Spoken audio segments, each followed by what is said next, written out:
എളുപ്പമാക്കി തരുമാറാകട്ടെ. നാളെ അവൻ്റെ ജന്നാത്തിൽ ഫിർദൗസിലും ഇതേപോലെ ഒരുമിച്ചിരിക്കാനുള്ള ഭാഗ്യം അള്ളാഹു നൽകി അനുഗ്രഹിക്കുമാറാകട്ടെ. അള്ളാഹുവിൻ്റെ മഹത്തായ അനുഗ്രഹം സൂറത്തുൻ നിസാ ആണ് നമ്മൾ കേട്ടുകൊണ്ടിരിക്കുന്നത്. അതിലെ 11-ാമത്തെ ആയത്താണ്. ഈ ആയത്തിൻ്റെ വിശദീകരണങ്ങളും കാര്യങ്ങളൊക്കെ കഴിഞ്ഞ ദിവസം നമ്മൾ കേൾക്കുകയുണ്ടായി. ഈ ആയത്തിൻ്റെ അവതരണ പശ്ചാത്തലവും നമ്മൾ കേൾക്കുകയുണ്ടായി. അനന്തര സ്വത്തിൻ്റെ വിഹിതത്തിനെ സംബന്ധിച്ച്, അനന്തരാവകാശികൾക്ക് നൽകപ്പെടേണ്ട വിഹിതത്തിനെ സംബന്ധിച്ചാണ് ചർച്ച. അല്ലാഹു സുബ്ഹാനഹു വ തആല പറയുന്നു, യൂസികുമുല്ലാഹു ഫീ ഔലാദികും.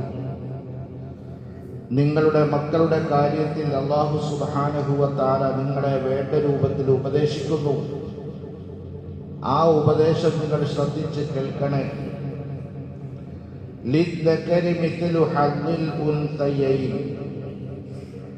തീർച്ചയായും ഒരു പുരുഷന് 2 സ്ത്രീയുടെ വിഹിതത്തിന് തുല്യമായതുണ്ട്. 2 സ്ത്രീയുടെ വിഹിതത്തിന് തുല്യമായതാണ് ഒരു പുരുഷന് ലഭിക്കുക. ഇന്നും സമൂഹത്തിൽ ഇസ്ലാമിൻ്റെ ശത്രുക്കൾ ഇസ്ലാമിനെതിരെ പറയപ്പെട്ടുകൊണ്ടിരിക്കുന്ന ഒരു വാക്കാണിത്. സ്ത്രീക്ക് പുരുഷനുമായി തുല്യതയില്ല.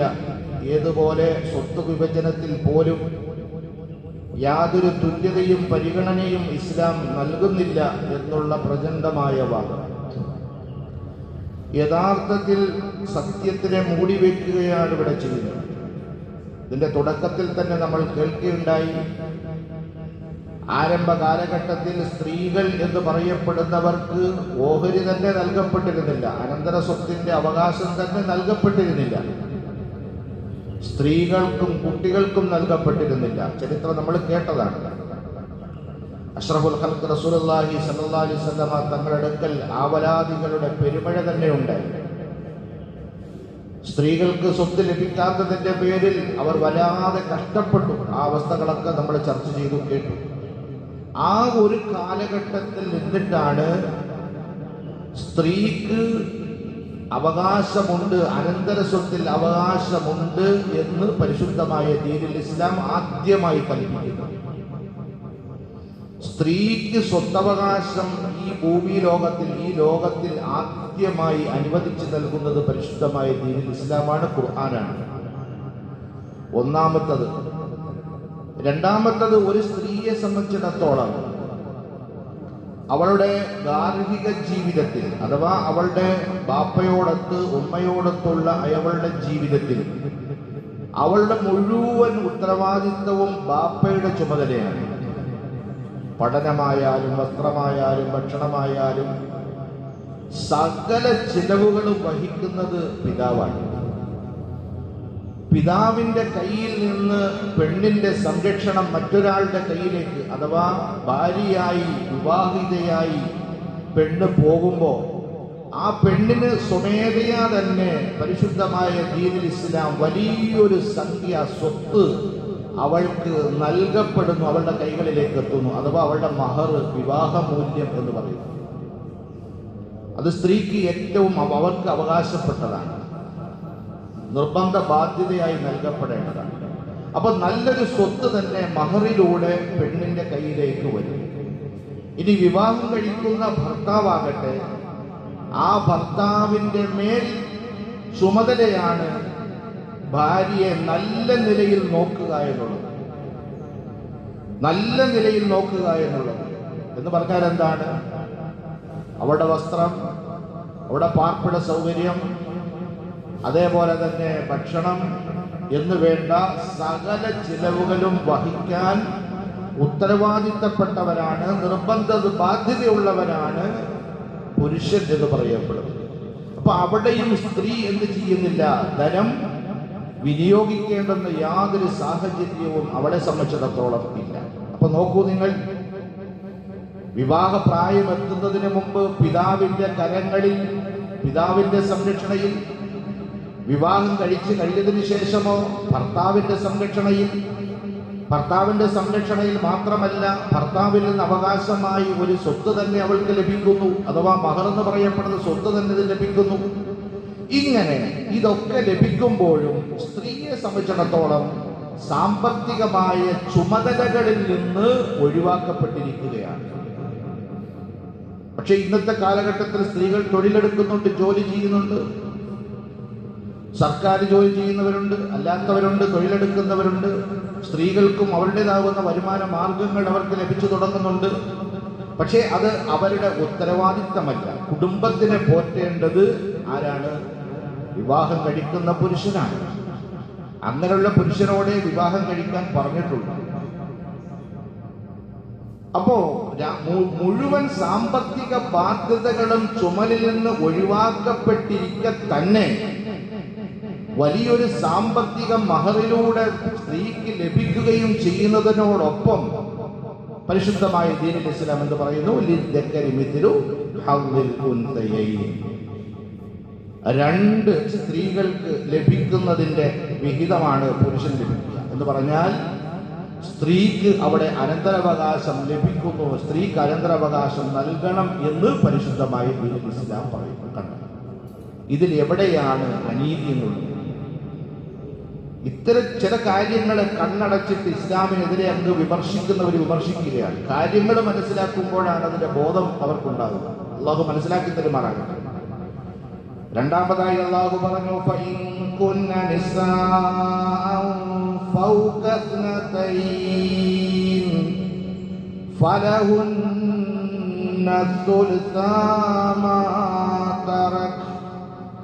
അല്ലാഹു സുബ്ഹാനഹു വ തആല നിയമമായി അല്ലാഹു പ്രഖ്യാപിക്കുകയാണ്, ഇനി സ്ത്രീകൾ, പിതാവ് മരണപ്പെടുന്നു, സ്ത്രീകൾ മാത്രമേ ഉള്ളൂ, അതായത് മക്കൾ മാത്രമേ ഉള്ളൂ, അത് രണ്ടോ രണ്ടിലധികമോ ആണെങ്കിൽ ഫലഹുന്ന സുൽസാ മാ തറക്, അയാള് വിട്ടിട്ട് പോയ സ്വത്തിൽ നിന്റെ മൂന്നിൽ രണ്ട് ആ പെൺമക്കൾക്ക് അവകാശപ്പെട്ടതാണ്. രണ്ടോ അതിലധികമോ പെൺമക്കൾ മാത്രമാണ് ഉള്ളതെങ്കിൽ മൂന്നിൽ രണ്ട് സ്വത്ത് പിതാവിന്റെ മൂന്നിൽ രണ്ട് സ്വത്ത് മക്കൾക്ക് ലഭിക്കുന്നത്, പെൺമക്കൾക്ക് ലഭിക്കുന്നതാണ്.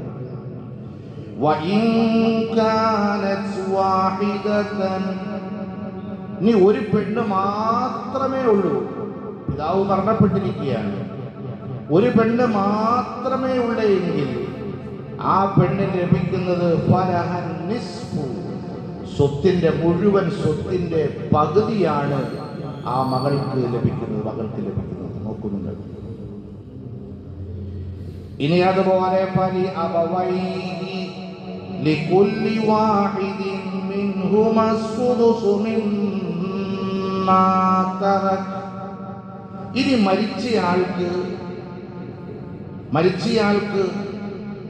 മക്കളുമുണ്ട്, അതുപോലെ തന്നെ മാതാപിതാക്കളുമുണ്ട്. മരിച്ചയാൾക്ക് മക്കളുമുണ്ട്, മാതാപിതാക്കളും ഉണ്ട്. മാതാപിതാക്കൾക്ക് അങ്ങനെ ഉണ്ടെങ്കിൽ മാതാപിതാക്കൾക്ക് ലഭിക്കുന്ന സ്വത്തിനെ പറ്റിയാണ് പറയുന്നത്.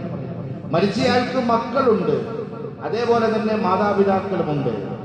അങ്ങനെ ഉണ്ടെങ്കിൽ പരിശുദ്ധമായ ഖുർആൻ പറയുന്നു, ഫലിഅബവൈഹി ലികുല്ലി വാഹിദിൻ മിൻഹുമാ സുദുസു മിമ്മാ തറക ഇൻ കാന ലഹു വലദുൻ, ഒരു മകനോ അല്ലെങ്കിൽ ഒരു മകളോ ആണ് ഉള്ളത് എങ്കിൽ മരിച്ചയാളുടെ മാതാപിതാക്കൾക്ക് സ്വത്തിന്റെ 1/6 മാതാപിതാക്കൾക്ക് ലഭിക്കുന്നതാണ്. മരിച്ചയാൾക്ക് ഒരു മകളെ ഉണ്ട്, ഒരു മകളെ ഉള്ളൂ, ഒരു മകളുണ്ട്, അങ്ങനെ ഉണ്ടെങ്കിൽ, അല്ലെങ്കിൽ ഒരു മകനുണ്ട്, അങ്ങനെ ഉണ്ടെങ്കിൽ മാതാപിതാക്കൾക്ക്, മരിച്ചയാളുടെ മാതാപിതാക്കൾക്ക് 1/6 സ്വത്തിന്റെ അവകാശമുണ്ട്. ഇനി ഈ മരിച്ച ആളുടെ മക്കൾ ഒരാളോ അല്ലെങ്കിൽ അതിലധികമോ, ആണോ പെണ്ണോ, ഇനി രണ്ടും കൂടിയാലും ഈ നിലയിലൊന്നും മാതാപിതാക്കൾക്ക് ലഭിക്കുന്ന ഓഹരിയിൽ യാതൊരു മാറ്റവും ഉണ്ടായിരിക്കുന്നതല്ല. മരിച്ചാൽ മക്കളുണ്ട്, ആണോ പെണ്ണോ ആകട്ടെ, രണ്ടോ രണ്ടിലധികമോ ആകട്ടെ, എങ്ങനെയാണെങ്കിലും മാതാപിതാക്കൾക്ക് 1/6 സ്വത്തിന്റെ അവകാശം ലഭിക്കുന്നതാണ്. വീണ്ടും അല്ലാഹു സുബ്ഹാനഹു വ തആല പറഞ്ഞു, فإن لم يكن له ولد, ഇനി മരിച്ചയാൾക്ക് മക്കളില്ല, وورثه أبواه فلأمه الثلث, മരിച്ചയാൾക്ക് മക്കളില്ല,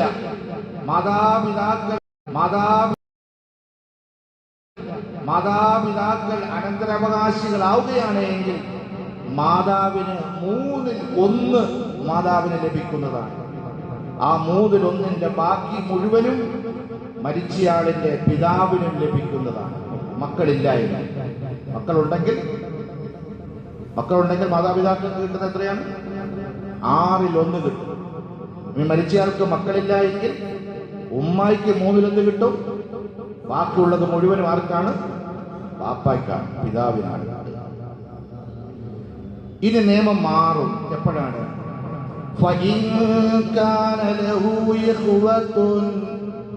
ഇനി മരണപ്പെട്ടു പോയ ആൾക്ക് സഹോദരനുണ്ടെങ്കിൽ, സഹോദരനോ അല്ലെങ്കിൽ സഹോദരിയോ ഉണ്ടെങ്കിൽ ഉമ്മയ്ക്ക് എത്ര കിട്ടും? 1/6 കിട്ടും. ഉമ്മയ്ക്ക് 1/6 കിട്ടും. ഉമ്മയ്ക്ക് 1/6 കിട്ടും. മരിച്ചയാൾക്ക് സഹോദരനുണ്ട്, ആ സഹോദരന്മാർ അനന്തരാവകാശം എടുക്കുന്ന തരത്തിലേക്ക് അനന്തരാവകാശിലാവുകയാണ് എങ്കിൽ ഉമ്മയ്ക്ക് 1/6 കിട്ടും. 1/6 കിട്ടും. മിൻ ബഅദി വസിയതി യൂസി ബിഹാ ഔ ദൈൻ. ഇപ്പൊ ഈ പറഞ്ഞ അനന്തരാവകാശം കിട്ടുന്ന അല്ലെങ്കിൽ ലഭിക്കുന്നത് ഏതിനു ശേഷമാണ്? 2 കാര്യങ്ങൾക്ക് ശേഷമാണ്.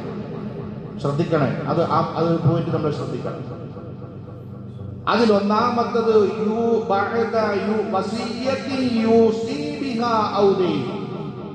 ഒന്ന്, വസിയ്യത്ത് ചെയ്തിട്ടുണ്ടെങ്കിൽ ആ വസിയ്യത്തിന് ശേഷമാണ് സ്വത്ത് വീതം ചെയ്യപ്പെടുന്നത്. പിതാവോ അല്ലെങ്കിൽ മരണപ്പെടുന്ന ആള് മരണപ്പെടുന്നതിന് മുമ്പ് മാതാവോ പിതാവോ ആരുമാകട്ടെ വസിയ്യത്ത് എഴുതി വെച്ചിട്ടുണ്ട്. എന്റെ സ്വത്തിൽ ഇത്രയും ബൈത്തുൽ മാലിലേക്ക്, എന്റെ സ്വത്തിൽ ഇത്രയും അനാഥകൾ, എന്റെ സ്വത്തിൽ ഇത്രയും അഗതികൾ, എന്റെ സ്വത്തിൽ ഇത്രയും ഇന്നതിന് എന്ന് വസിയ്യത്ത് എഴുതപ്പെട്ടിട്ടുണ്ട് എങ്കിൽ ആ വസിയ്യത്തിന് ശേഷമുള്ള സ്വത്താണ് എന്ത് ചെയ്യുന്നത്? അനന്തരാവകാശികൾ അനന്തരാവകാശം എടുക്കുന്നത്. ഒരു പോയിന്റ്. അടുത്ത 2ാമത്തെ പോയിന്റ്, മരിച്ച ആൾക്ക് കടമുണ്ടെങ്കിൽ ഈ അനന്തര സ്വത്തിൽ നിന്നും കടം മുഴുവനും വീടിയതിന് ശേഷം മാത്രമേ ആർക്ക് അവകാശം കിട്ടുകയുള്ളൂ? അനന്തരാവകാശികൾക്ക് അനന്തരാവകാശം കിട്ടുകയുള്ളൂ, അവർക്ക് വിഹിതം ലഭിക്കുകയുള്ളൂ. 2 കാര്യങ്ങളാണ്. ഒന്ന്, വസിയ്യത്ത് ചെയ്തിട്ടുണ്ടെങ്കിൽ ആ വസിയ്യത്ത് എന്ത് ചെയ്യണം? നൽകപ്പെട്ടതിന് ശേഷം അനന്തര സ്വത്ത് കൊടുക്കണം. അതുപോലെ തന്നെ കടം ബാധ്യതകൾ ഉണ്ടെങ്കിൽ ആ കടബാധ്യതകൾ വീട്ടിയതിന് ശേഷം മാത്രമാണ് അനന്തരാവകാശം. അപ്പൊ കടം എന്ന് പറയപ്പെട്ടതിനകത്ത് മുഫസ്സിരീകളും മുഹദ്ദിസീങ്ങളും രേഖപ്പെടുത്തിയിട്ടുണ്ട്, ഹജ്ജ് നിർവഹിക്കാൻ ഫർളായ ഒരാളാണ് പിതാവോ അല്ലെങ്കിൽ മാതാവോ മരണപ്പെട്ടിരിക്കുന്നതെങ്കിൽ അവരുടെ പേരിൽ ഹജ്ജിനുള്ള തുകയും മാറ്റിവെക്കണം. എന്നിട്ടേ അനന്തരാവകാശം എടുക്കാൻ പാടുള്ളൂ. അത് മക്കളുടെ ബാധ്യതയാണ്. പിതാവ് ഹജ്ജ് ചെയ്തിട്ടില്ല, ഹജ്ജ് ഫർളായിരുന്നു, 1 സെന്റ് ഭൂമി വിറ്റാൽ പിതാവിന് ഹജ്ജ് ചെയ്യാൻ കഴിയുമായിരുന്നു, സാമ്പത്തികം ഇല്ല എന്ന് പറഞ്ഞുകൊണ്ട് നടന്നു. പക്ഷേ ഫർളായിരുന്നു, ആ ഫർള് പിതാവ് വീടിയിട്ടില്ല. അങ്ങനെയാണ് പിതാവ് മരണപ്പെടുന്നതെങ്കിൽ അനന്തരാവകാശികളായ മക്കളും ഭാര്യയും എല്ലാവരും കൂടെ കൂടി എന്ത് ചെയ്യണം? തീരുമാനമെടുക്കണം. ഹജ്ജിന്റെ പൈസ മാറ്റിവെക്കണം. ബദൽ ഹജ്ജ്, മറ്റൊരാളെ കൊണ്ട് ഹജ്ജ് ചെയ്യിപ്പിക്കണം. എന്നിട്ട് ബാക്കിയെ അനന്തരാവകാശം എടുക്കാൻ പാടില്ല. ആരാ ചെയ്യും? കാറ്റ് പോകാൻ കാത്തിരിക്കുക. ചിലര് അതിന് മുമ്പേ, ഏറ്റവും വലിയ അബദ്ധമാണ് ഇപ്പം ഈ കാലഘട്ടത്തിൽ മാതാപിതാക്കൾ ചെയ്തുകൊണ്ടിരിക്കുന്നത്.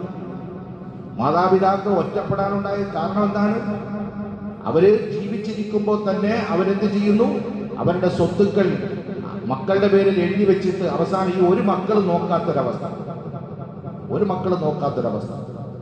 വീതം ചെയ്ത് കൊണ്ടുപോവുകയാണ്. ചിലപ്പോൾ ഒരു നന്മയ്ക്ക് വേണ്ടിയായിരിക്കാം അവർ ചെയ്യുന്നത്, പക്ഷേ പല മാതാപിതാക്കൾ കുരുക്കൽപ്പെടുകയാണ്. അവസാനം കിടപ്പാടം ആർക്ക് എഴുതി വയ്ക്കും? ഇളയ മോന് വേണ്ടിയിട്ട് എഴുതി വയ്ക്കും. വീടും സ്ഥലവും കൂടെ എഴുതി വയ്ക്കും. നിനക്കാണ്, എന്നെ നോക്കിക്കോണം എന്ന കണ്ടീഷൻ, എന്നെ നോക്കിക്കോണം എന്നുള്ള കണ്ടീഷൻ. ആര് നോക്കും? അള്ളാഹു മാപ്പ് തരുമാറാകണം. അള്ളാഹു മാപ്പ്. യഥാർത്ഥത്തിൽ അവകാശം, അനന്തരാവകാശം വീതിക്കപ്പെടേണ്ടതിന്റെ യഥാർത്ഥത്തിൽ അത് മരണപ്പെട്ടതിന് ശേഷമാണ്. ഈ കാര്യങ്ങളൊക്കെ നോക്കിയിട്ടാണ് വീതിക്കപ്പെടേണ്ടത്. ഇല്ലെങ്കിൽ നേരത്തെ തന്നെ വീതം ചെയ്ത് കൈകളിലേക്ക് ഏൽപ്പിക്കുകയില്ല. ഇങ്ങനെയാണ് എന്ന നിയമം പഠിച്ചിട്ട് അത് മനസ്സിലാക്കി വെക്കുക, അല്ലെങ്കിൽ അത് ചെയ്തു വെക്കുക.